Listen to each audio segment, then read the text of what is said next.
All right, today we've got a bit of a puzzle on our hands. Our source material is, well, it's just two sentences. Two sentences describing something called the Advanced Strategic Architecture Model.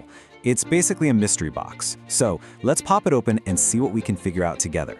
And here it is. This is the whole thing, our entire source text. It promises a more complicated strategic model that works for any organization and needs thorough analysis. That's not a lot to go on, is it? It feels less like a detailed blueprint and a whole lot more like a cryptic clue. And that's the real question, right? When you're handed a fragment like this, the trick isn't to guess what's missing. No, the key is to squeeze every last drop of meaning out of the words that are actually right there in front of us. So let's start breaking it down. Okay, so our first move here, deconstruction. We're gonna pull out the three most powerful ideas packed into these two sentences. This should help us get to the core principles of whatever this model is supposed to be. The very first descriptor we get is more complicated. Now, in a world that's always screaming for simplicity, you have to ask, why would a model lead with complexity? I think this isn't a bug, it's a feature. It's a clear signal that we're moving past the basic, off-the-shelf stuff. So what does complicated really mean in this context? Well, for one, it means we're throwing simple checklists out the window. This is probably a framework built for a world of tangled, interconnected variables.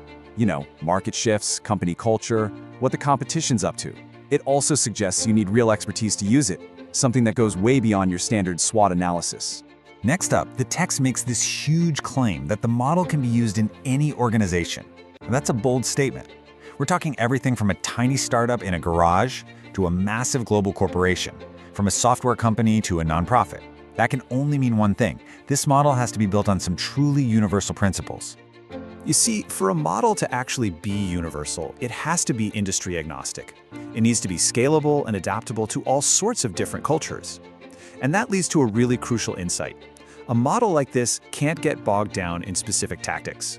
It has to be built on core strategic ideas that are true no matter where you are. And that brings us to the last piece of the puzzle, thorough analysis. This phrase is key. It tells us this isn't about going with your gut feeling or just doing what you think is right. This points directly to the engine of the model, its methodological heart.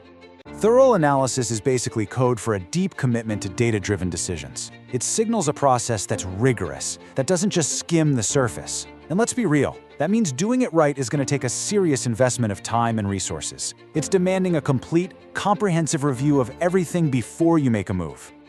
Okay, so we've taken the definition apart. Now let's put it back together and take stock of what we've actually managed to figure out, and, just as importantly, what's still a total mystery. So here's the bottom line. We understand the philosophy behind this model. We know it embraces complexity, it's meant to be universal, and it's grounded in deep analysis. But we have no idea about the mechanics. We don't have the step-by-step process, any diagrams, or the tools. We don't even know who created it. And that, in itself, is a pretty fascinating realization. And this is what leads us to our final section. Because what if the point of this text isn't to reveal some specific secret model? What if its real value is in describing a powerful way of thinking about strategy itself? Think about it. What if this so-called advanced strategic architecture model isn't a tool at all, but a mindset? A philosophy that says, hey, real strategy in today's world has to embrace complexity, it has to be adaptable, and it must be built on rigorous, honest analysis. It's basically a total rejection of easy, one-size-fits-all answers. So we can actually take these ideas and reframe them into a kind of actionable philosophy for any leader out there. Step 1, embrace the complexity of your world, don't run from it. Step 2, demand thorough, data-driven analysis from yourself and from your team. And step 3, design your strategies for adaptability, building them on universal principles that can change and evolve as the world does. And that really leaves us with one final question to chew on. Take a hard look at your own organization's approach to strategy. Are you just following the steps of some prepackaged model you found in a book? Or are you actively cultivating a strategic mindset, one that truly values depth, rigor, and adaptability above everything else? Because in the end, that might just be the most advanced architecture of all.